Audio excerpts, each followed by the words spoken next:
Mabuhay pageant fans! Welcome back to my YouTube channel. Hey Adam G, kamusta na kayo? Well, if you ask me, I have been so busy the past week attending a lot of coverages for our very own Bea Luigi Gomez and Tracy Maureen Perez, who both just had their respective send-off press conferences, and Samantha Pandelio, whom I had the privilege to send off in the airport before she flew to Phuket. Grabe, ang big time talaga ni Sampan. Imagine, binigyan lang naman ako ng airport VIP access pass just for me to be able to cover her inside. Grabe, it's my first time to do that kind of coverage for a queen. So, sana talaga mag-lucky charm yung paghatid ko sa kanya doon. But nevertheless, thank you all so much for appreciating all the hard work that I am putting in with my videos that I am uploading here. Since I got so busy with my MUP, Binibini, and Miss World Philippines coverages the past week, hindi na ako nakapag-vlog about Miss Earth and MGI. So ngayon, pag-usapan natin itong dalawang to as both had their events one after the other just today, Sunday. Miss Earth just had its virtual finals while MGI unloaded its swimsuit competition presentation earlier. So what are my thoughts about the results of these events kanina? Well, you better stick around for my thoughts and insights.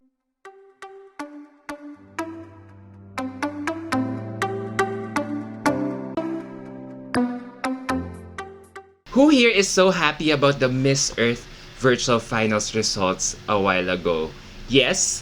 Count me in. Miss Earth crowned another deserving winner yet again out of Miss Earth Belize, Destiny Wagner. Destiny nga talaga niyang manalo. Well, I may have never vlogged much about Miss Earth this year on my YouTube channel, but I have been posting about her on my Instagram if you are following me there. Don't you agree with me that she kinda looks like a cross between Yendi Phillips and Alicia Keys? That's how striking her beauty is. And my gut feeling was right. She was fully appreciated here in Miss Earth. She speaks well, talks well, and has a beautiful face. Sabi ko talaga sa sarili ko when I was doing my leaderboard, mag-elemental queen talaga ito considering that she did not have so much hype during the contest. However, as you may have seen in my final leaderboard for Miss Earth, you all know I predicted the top 4 correctly but not in the correct order. As I thought, I had Miss USA as my overall winner, as I feel she is a beauty who is a strong speaker given I was able to interview her when she was still competing for her national title earlier this year. I thought USA would get it knowing how Marissa has been on fire since her crowning moment in Florida. And as a pageant veteran who had competed in both Miss World and Miss USA pageant systems, she was really a strong contender. Now, the reason why I wanted USA to win back-to-back so that it would add more prestige to the brand of Miss Earth, that a back-to-back win could also be possible with other countries given that it's only our country who has managed to achieve that feat. But anyhow, Belize is such a breath of fresh air. It's their first international crowd and I couldn't be any happier for them right now. And same goes with Chile and Thailand, countries who have finally made it big here in Miss Earth after a very long time. Both girls also really deserve their placements. Alam nyo, sa totoo lang, after watching Miss Earth, dito ko lang talaga na-realize na sa Miss Earth isn't really into the sash factor of its countries joining. They don't mind crowning deserving girls from non-sash factor countries just as long as they do well in the competition. They have already crowned, I think, Vietnam, Ecuador, USA in the past, and now it's Belize's turn to achieve this feat. So congratulations, Belize, once again. I can't wait to follow her year-long reign as our newly environmental warrior. So now, after watching Miss Earth, the virtual finals of Miss Earth, it's time for me to check out the MGI swimsuit competition naman this time around. And to be honest, guys, if you will ask my opinion, I feel underwhelmed with the overall production of the presentation this time around as compared to their last one in Lebua Tower in Bangkok earlier this year. Diba? Napansin nyo? Kayo ba ganun din yung feedback nyo? Don't get me wrong, guys, I love the venue a while ago, which is in a yacht wherein the girls were slowly coming out of the yacht to do their catwalk by the dock, and I think it was so creative and innovative. I also love that I also love how it employed a uniform set of swimsuit with a great choice of color for this competition for uniform judging purposes. Orange, diba? Ang bright color, it pops out. However, I feel like it's just that I feel the cluttered camera angling and lighting did not make me appreciate the catwalk and overall appearance of the contestants doing their catwalk. As a viewer myself, I also felt for the contestants whose butts were always on constant exposure all throughout the telecast. And it didn't help na may rubberized runway din. So I feel the girls weren't able to execute their walks properly, and I hope the organization could reevaluate the technical aspect or technical values that they put in place in this segment of the competition, as I feel they could have done so much better. Now, having said this, there were still quite a handful of girls who stood out in the preliminary in this aspect of the competition, despite so many wiggling, dancing, hand-raising gestures from them all throughout the show. Puro baklaan talaga. Guys, hindi ko na-appreciate, but still, I will still enumerate my top picks for this round. So, I came out with 14 girls who I think deserve to be shortlisted for this round. And number 14th on my list is Cuba's Geisel Valiant. You know what? I just love a girl who is having so much fun with her catwalk, and Cuba has really given me that when I was watching her. I was just smiling the whole time seeing her walk, and that's what the judges are always looking for. Someone who is just so happy to be there and not overthinking her moves. So yeah, I'm liking Cuba right now. At number 13 is Thailand's Indy Johnson. You know what? This girl has really great stage presence. I love her styling here, which was to sport straight hair to offset her strong facial features. I just wish her catwalk would have been more clean, especially on doing the twirls and posing. Kayo ba ganun ba yung pakiramdam nyo? But overall, she did great. And next on my list is India's Manika Shokan. Wow! It's my first time to notice India here, and she is certainly catching my attention with that beautiful face and projection. Her smile just radiates so much warmth. How I wish though she could make her turns more impacting to seal the deal. And next, number 11th on my list is Brazil's Lorena Rodriguez. You know what? This girl is one of my favorites in the competition, but I am so disappointed with the way she conducted herself in this segment of the competition. I really did not get to appreciate her catwalk at all, as it's full of distractions with hand movements from the beginning until the end of her walk. I really don't know if there's an instruction from the organizers to keep doing all these extra hand movements while they were doing their catwalk. I hope though that she realizes that she is competing in a beauty pageant and she is supposed to give her best foot forward. Literally. The only saving grace though of her presentation sa totoo lang is her beautiful face, as she reminds me so much of Alisa Milano. So I hope next time she finally gets rid of those unnecessary hand movements. And now we go to our top 10, and my number 10th pick is Ecuador's Andrea Aguilera. You know what? This girl is giving me so much Victoria's Secret vibes with her big hair waves and beauty the moment she started her walk. However, just like Brazil, she started doing all these distracting hand movement on air that quite turned me off.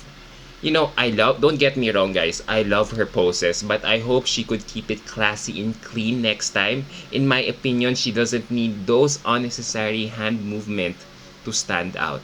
And number 9 on my list is Philippines' Samantha Pandelio. Wow, this girl is really on fire! You can see that Sam is really doing her best here.